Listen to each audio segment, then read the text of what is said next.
दोस्तों इस वीडियो में हम बनाएंगे एक वेरिएबल पावर सप्लाई, जिससे आप इस बैटरी से लेकर इस बैटरी तक किसी भी साइज की बैटरी को आसानी से चार्ज कर सकते हैं। इस वीडियो में मैं आपको वेरिएबल पावर सप्लाई के बारे में पूरी जानकारी दूंगा, ताकि आप सिर्फ यही नहीं बल्कि अपनी जरूरत के मुताबिक कितने भी एम्पियर की वेरिएबल पावर सप्लाई बना सकें। और दोस्तों मैं गारंटी के साथ कह सकता हूं कि इस वीडियो को पूरा देखने के बाद कोई भी इस वेरिएबल पावर सप्लाई या कह लीजिए all in one battery charger को आसानी से बना सकता है, भले ही उसे इलेक्ट्रॉनिक्स की कोई ज्यादा जानकारी ना हो। दोस्तों इस सप्लाई को मैं इस लकड़ी के बोर्ड पे बना रहा हूं, ताकि मैं आपको इसके सभी पार्ट्स के डिटेल्स और कनेक्शन की जानकारी अच्छे से दे सकूं।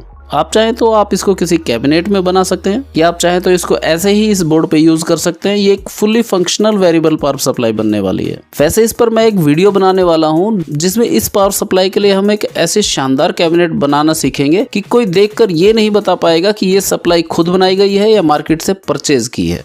दोस्तों वेरिएबल पावर सप्लाई में मुख्यतः 3 सेक्शन होते हैं। ये देखिए एक ब्लॉक डायग्राम के जरिए मैं आपको दिखाता हूँ। सबसे पहला होता है पावर सप्लाई सोर्स, जैसे ट्रांसफार्मर या कोई अडाप्टर, जिससे हमें एक फिक्स सप्लाई प्राप्त होगी। जैसे 12 वोल्ट का अडाप्टर है तो हमें 12 वोल्ट मिलेंगे, 18 वोल्ट का अडाप्टर है तो हमें 18 वोल्ट मिलेंगे। इसके बाद होता है एक आउटपुट कंट्रोल सेक्शन, जो आगे जाने वाले सप्लाई को कंट्रोल करता है। और एक होता है रेगुलेटिंग सेक्शन। हम इस सेक्शन में ये सेट करते हैं कि हमें आउटपुट पर कितनी वोल्टेज चाहिए, फिर वो सिग्नल इस कंट्रोल सेक्शन को मिलता है और ये कंट्रोल सेक्शन उतनी ही वोल्टेज आउट होने देता है जितना उसको सिग्नल मिला है। तो ये था एक वेरिएबल पावर सप्लाई का बेसिक फंक्शन।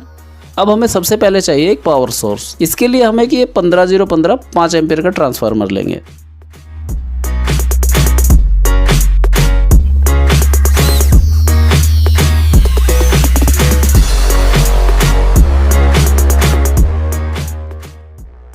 दोस्तों 15015 का मतलब इस ट्रांसफार्मर की सेकेंडरी वाइंडिंग में ये बीच वाली वायर 0 है, तो 15 वोल्ट इस तरफ और 15 वोल्ट इस तरफ मिलेंगे। लेकिन अगर हम बीच वाली वायर को छोड़ दें तो 15 वोल्ट इसके और 15 वोल्ट इसके, मतलब इस वायर से इस वायर तक हमें टोटल 30 वोल्ट मिलेंगे। अब इस ट्रांसफार्मर से जो हमें 30 वोल्ट मिल रहे हैं वो है AC, तो इसको डीसी में बदलने के लिए हम यहाँ एक फुल वेव ब्रिज रेक्टिफायर का यूज करेंगे। आप चाहें तो इसे 4 डायोड से भी बना सकते हैं। बस आपको ये डायोड उस एम्पियर से थोड़े ज्यादा एम्पियर के लेने होंगे जितने एम्पियर का आपका पावर सोर्स है। जैसे ये ट्रांसफार्मर 5 एम्पियर का है, तो आप ये 6 एम्पियर वाला डायोड यूज कर सकते हैं। फिर इनको इस डायग्राम के हिसाब से जोड़ लीजिए। अब इन 2 पॉइंट पे जुड़ेंगे ट्रांसफार्मर के कनेक्शन, और ये पॉजिटिव और नेगेटिव पॉइंट से आउट होगी डीसी सप्लाई। इस पैकेज के अंदर भी यही 4 डायोड लगे हुए हैं।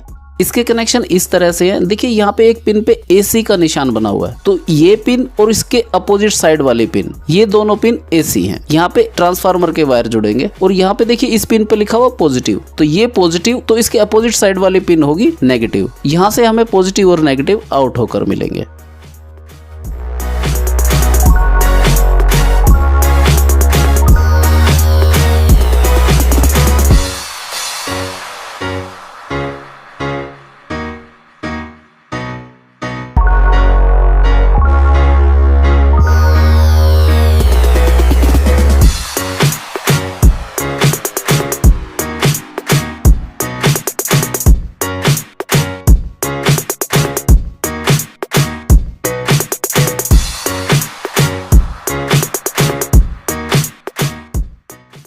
दोस्तों अब ये जो डीसी सप्लाई हमें मिल रही है ये अनफिल्टर्ड है, तो इसको फिल्टर करने के लिए हम यहाँ पर एक कैपेसिटर यूज करेंगे। इसके लिए आप 2200 MFD से लेके 4700 MFD तक कोई भी वैल्यू का कैपेसिटर ले सकते हैं। बस उसकी वर्किंग वोल्टेज 50 वोल्ट होनी चाहिए।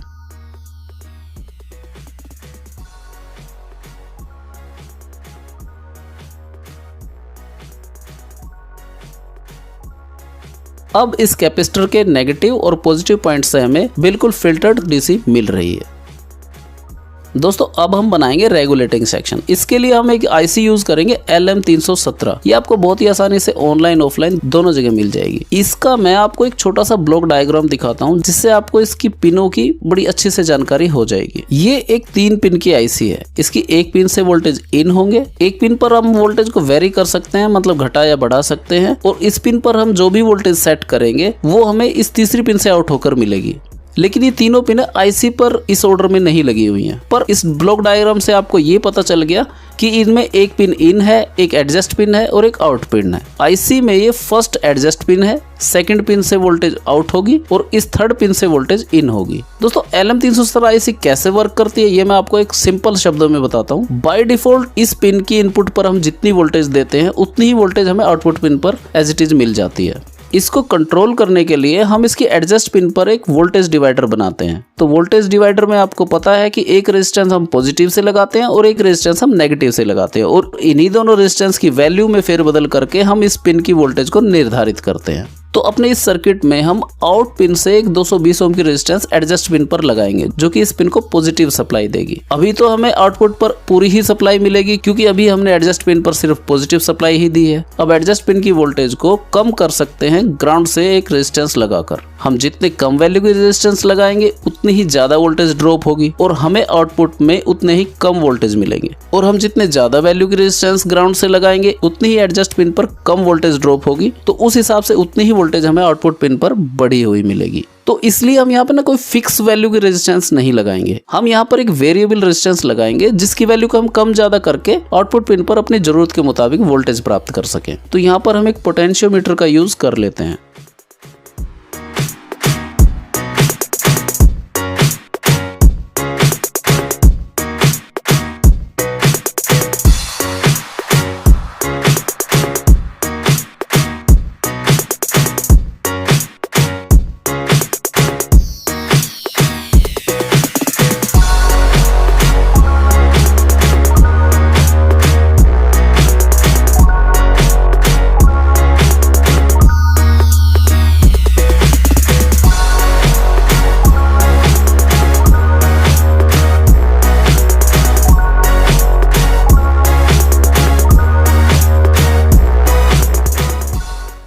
इसके साथ ही दोस्तों यहाँ पर हम एक ग्राउंड सप्लाई के लिए हब पॉइंट बना लेंगे। इससे क्या होगा, सारी चीजों के ग्राउंड कनेक्शन यहाँ कैपेसिटर पर नहीं ले जाने पड़ेंगे।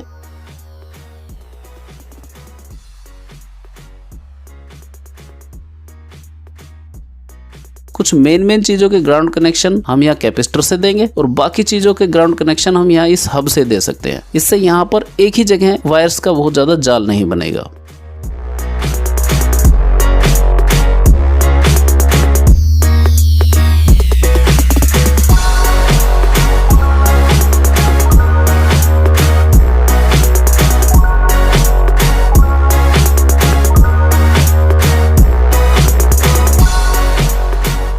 तो ये लीजिए, हमारा ये सर्किट रेडी हो चुका है। अब मैंने आपको जो बातें बताई उनको प्रैक्टिकली करके दिखाता हूँ। मैं ये पोटेंशियोमीटर को बिल्कुल लो वैल्यू पर कर देता हूँ। तो इस समय देखिए आउटपुट पर हमें इस आईसी की मिनिमम वोल्टेज मिलेगी जो कि 1.2 वोल्ट है। ये देखिए, अब हम जैसे जैसे पोटेंशियोमीटर को घुमाकर इस रेजिस्टेंस की वैल्यू बढ़ा रहे हैं वैसे वैसे वोल्टेज भी बढ़ते जा रहे हैं।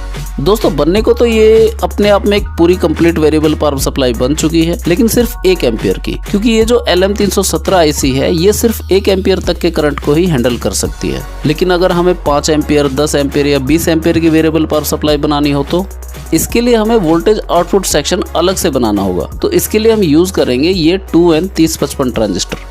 देखिए इसकी पिनों की कॉन्फ़िगरेशन ऐसी है कि आप ट्रांजिस्टर की पिनों को अपनी तरफ रखें और ये बड़ा वाला हिस्सा नीचे की तरफ रखें। तो जो बाएं हाथ में आपके होगी वो बेस पिन है, जो दाएं हाथ में पिन होगी वो एमिटर पिन है और इसकी इस पूरी बॉडी पे कलेक्टर पिन कनेक्ट है। दोस्तों इस ट्रांजिस्टर का यूज हम एक बड़े वाल्व की तरह करेंगे। जैसे मान लीजिए एक 10 इंच मोटा पाइप है जिससे पानी काफी प्रेशर से निकल रहा है, तो उसको अगर हम हाथ से रोकना चाहेंगे तो नहीं रोक पाएंगे क्योंकि हमारे हाथ की ताकत उस पानी की ताकत से काफी कम है। लेकिन अगर हम उस पाइप के आगे एक 10 इंच का वाल्व लगा दें तो उस वाल्व को घुमाना हमारे हाथ के लिए बहुत आसान काम है और बाकी जो पानी का प्रेशर है वो वाल्व झेलेगा। तो उसी वाल्व का काम ये ट्रांजिस्टर करेगा। दोस्तों इन 2N3055 ट्रांजिस्टर को हीट सिंक पे लगाना बहुत जरूरी है। इतने ज्यादा एम्पियर को कंट्रोल करने की वजह से बहुत ज्यादा हीट हो जाते हैं। हीट सिंक पर नहीं होने पर ये खराब हो सकते हैं। देखिए जितने भी एम्पियर हम यहाँ सोर्स पर प्रोवाइड कराएंगे यानी ट्रांसफार्मर लगाएंगे 5 एम्पियर, 10 एम्पियर, 20 एम्पियर जितना भी, वो सीधा इस ट्रांजिस्टर के कलेक्टर पर आएगा। अब जितना सिग्नल हम इसके बेस को देंगे ये ट्रांजिस्टर उतनी ही वोल्टेज को अपनी एमीटर से आउट होने देगा। तो LM317 के आउटपुट से हमें जो वोल्टेज मिलेगी उसे हम इस ट्रांजिस्टर को सिग्नल देने में यूज करेंगे। अब एक रेजिस्टेंस के थ्रू इस वोल्टेज को आउटपुट टर्मिनल पर जोड़ देंगे। ये रेजिस्टेंस आप 0.1 ओम से लेके 1 ओम तक किसी भी वैल्यू के ले सकते हैं, 5 वाट से लेके 10 वाट तक की।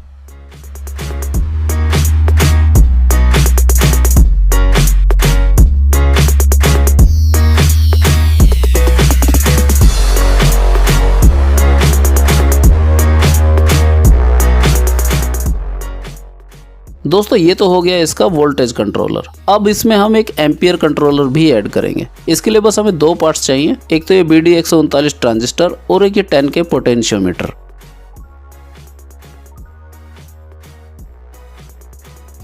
इस BD139 ट्रांजिस्टर के बेस पिन को हम पोटेंशियोमीटर के बीच वाली पिन पर सोल्डर करेंगे और कलेक्टर और एमीटर को इसकी दोनों साइड वाली पिनों पर सोल्डर करेंगे।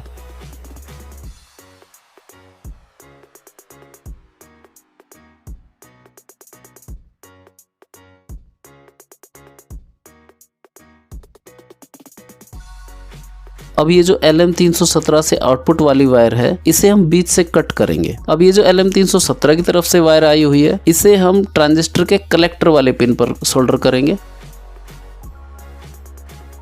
और जो ये 2N3055 की तरफ से वायर आई हुई है इसको हम BD139 ट्रांजिस्टर की एमीटर पिन पर सोल्डर करेंगे। दोस्तों अब हम इसके आउटपुट सप्लाई पर एक मीटर लगाएंगे ताकि हमें ये पता रहे कि इसके आउटपुट सप्लाई पर कितनी वोल्टेज आउट हो रही है और हम उसे अपनी जरूरत के मुताबिक सेट कर सकें।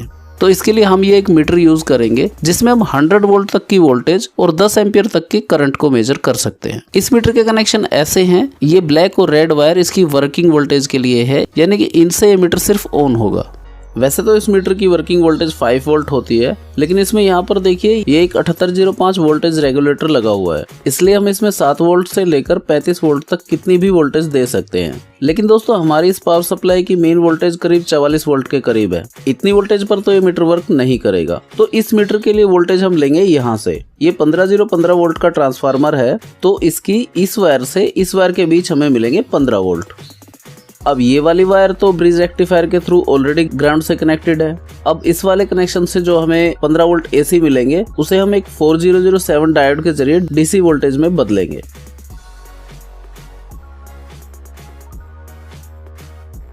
अब इस DC वोल्टेज को फिल्टर करने के लिए यहाँ पर एक 1000 mFD का कैपेसिटर लगाएंगे।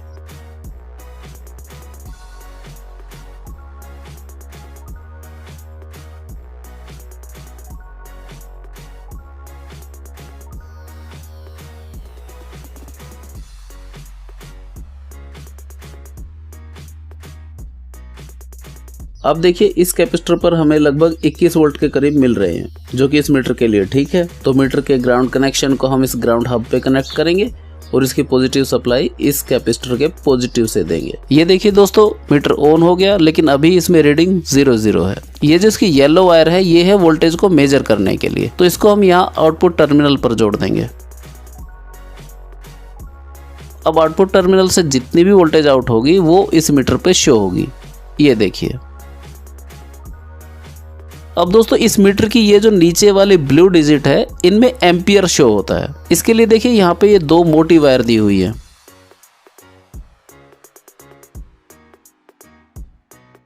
दोस्तों बेसिकली एम्पियर ये है जब हम किसी पावर सोर्स से किसी इक्विपमेंट को चलाते हैं तो वो इक्विपमेंट उस पावर सोर्स पर कितना लोड डाल रहा है, इसको हम एम्पियर के रूप में नापते हैं। तो इसको हम यहाँ नेगेटिव या पॉजिटिव किसी भी सप्लाई के बीच में लगा सकते हैं। अपनी इस पावर सप्लाई में इसको हम यहाँ नेगेटिव सप्लाई के बीच में लगाएंगे।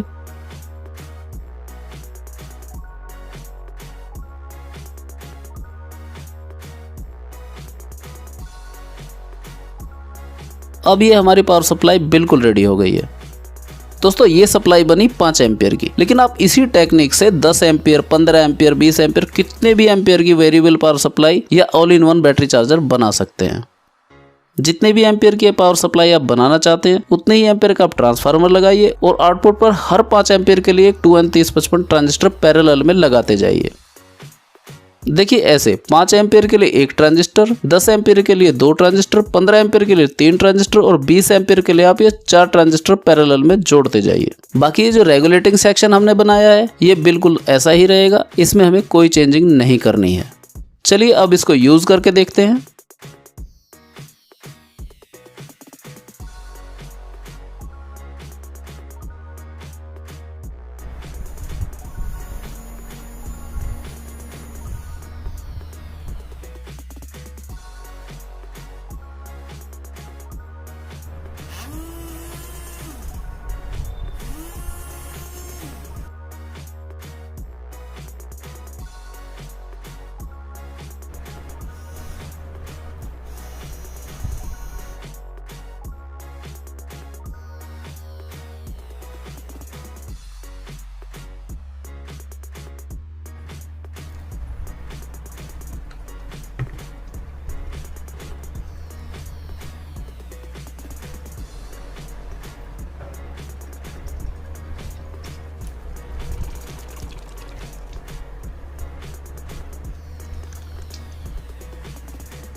दोस्तों उम्मीद करता हूँ ये वीडियो आपके लिए काफी यूजफुल रहेगी। वीडियो अच्छी लगे या बुरी कमेंट करके जरूर बताएं। अगर आपका कोई सवाल या सुझाव हो तब भी आप कमेंट करके जरूर बताएं। अच्छा दोस्तों, अगली वीडियो में आपसे फिर से मुलाकात होगी। तब तक के लिए जय हिंद, वंदे मातरम।